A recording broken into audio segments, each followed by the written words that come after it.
ரிஷப ராசி கிருத்திகை நட்சத்திரத்தில் பிறந்த உங்களுக்கு இப்போ சனி லாபஸ்தானத்தில் வந்திருக்கார். அதிக நன்மைகளை தொழிலில் கொடுப்பார்.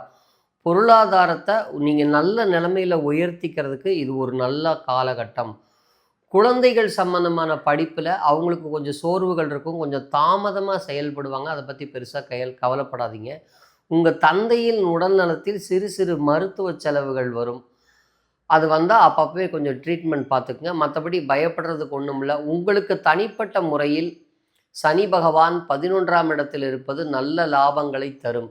இந்த லாபங்களை இந்த காலத்தில் இன்னும் நிறைய நல்லா பயன்படுத்திக்கணும் அப்படின்னு நீங்கள் நினச்சிங்கன்னா, உங்கள் ஊரில் இருக்கக்கூடிய வயதான முதியவர்கள், நோய்வாய்ப்பட்டவர்கள் இருக்கக்கூடிய அனாதை இல்லங்களுக்கு தேங்காய் எண்ணெய், நல்லெண்ணெய், சமையல் எண்ணெய், இந்த அவங்களுடைய கால் சிகிச்சைக்கான மருத்துவ பொருட்களை நீங்கள் வாங்கி கொடுக்கும்போது இந்த 11ஆம் இடத்து சனி உங்களுக்கு பல கோடி மடங்கு நன்மைகளை செஞ்சுட்டு போகுங்கிறத யாராலையும் மறுக்க முடியாது. இந்த எளிய பரிகாரத்தை செய்யுங்க. பணத்தை அள்ளுங்க இந்த காலத்தில்.